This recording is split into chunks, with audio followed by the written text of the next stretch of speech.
নমস্কার বন্ধুরা, কেমন আছো তোমরা সবাই? আমি আবার চলে এলাম আরও একটা সুন্দর রেসিপি নিয়ে। সোয়া কোপ্তা কারি। এই সোয়া কোপ্তা কারি রান্নার জন্য সয়াবিন লাগবে, সোয়া চাংস। তো আমি কিছুটা পরিমাণ সয়াবিন নিয়ে নিয়েছি। সয়াবিনটা আমি এবারে সেদ্ধ করতে দিয়ে দিয়েছি। ভালো করে না এটাকে বয়েল করতে হবে, ভালো করে মানে সেদ্ধ করতে হবে। এটা যেন একটু ভেজে বেশিক্ষণ সেদ্ধ করা আমার হয়ে গেছে। এরপরে আমি সয়াবিনটাকে জল ঝরাতে দিয়েছি।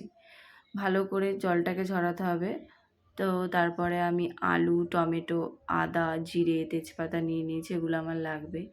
তো সয়াবিনটাকে মিক্সিতে আমি একটু পেস্ট করে নিয়েছি, যেন মিহি পেস্ট না হয়, একটু গোটা গোটা থাকবে। তার মধ্যে নুন, হলুদ, জিরে গুঁড়ো, রেড চিলি পাউডার, তোমার বেসন লাগবে একটু, ওটাকে ভালো করে বাইন্ডিং করাবার জন্য। তারপর লাস্টে গরম মশলা গুঁড়ো নিয়ে ভালো করে এটাকে মেখে নিতে হবে। মেখে নিয়ে আমি এরকম সাইজের আকার করেছি। আমি কিছুটা গোল আকৃতি করেছি আর কিছুটা লম্বা আকৃতি করেছি। তারপরে আমি ওটাকে শেপে করে আমি কড়াইতে তেল গরম করে এটাকে ভালো করে ভেজে নিতে হবে।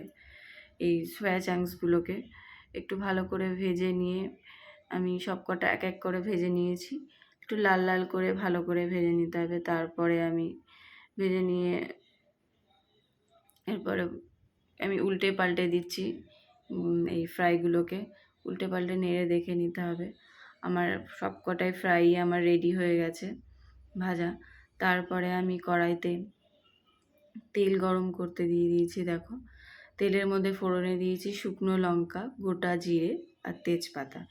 এই ফোড়নটাকে ভালো করে একটু ভেজে নিতে হবে। তারপরে আমি যে আলু কেটে রেখেছিলাম আলুগুলোকে ছাড়লাম। আলুটাকে ভালো করে ভেজে নিতে হবে। আলুর মধ্যে নুন, হলুদ দিয়ে আলুটাকে ফ্রাই করে নিতে হবে। আলুটা একটু লাল লাল হয়ে গেলে, দেখো আমার ভাজা হচ্ছে আলুটা, লাল লাল হয়ে গেলে এরপরে আমি যে কাটা টমেটোটা রেখেছিলাম ওই টমেটোটা দিয়ে দিতে হবে।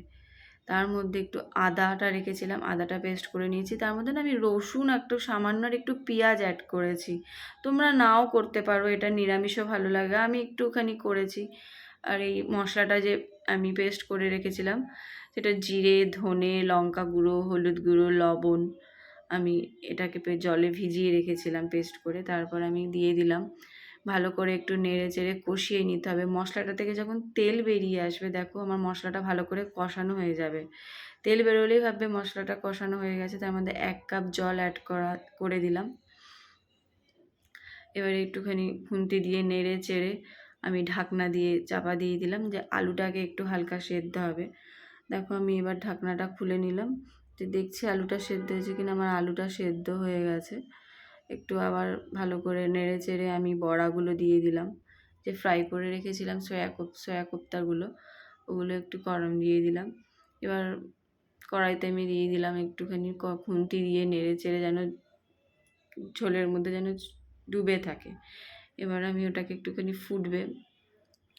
ফুটে দিয়ে তারপরে নুন মিষ্টি দিয়ে একটু গরম মশলা দিয়ে আমার রেডি হয়ে গেল সোয়া কোপ্তা কারি। খুব সুন্দর খেতে হয়েছিল। তোমরা গরম ভাতেও খেতে পারো, রুটি দিয়েও খেতে পারো। দেখো আমার সোয়া কোপ্তা কারি রেডি। দেখতেও একটু দেখো কত সুন্দর হয়েছে। তোমরাও জানিও। বাই।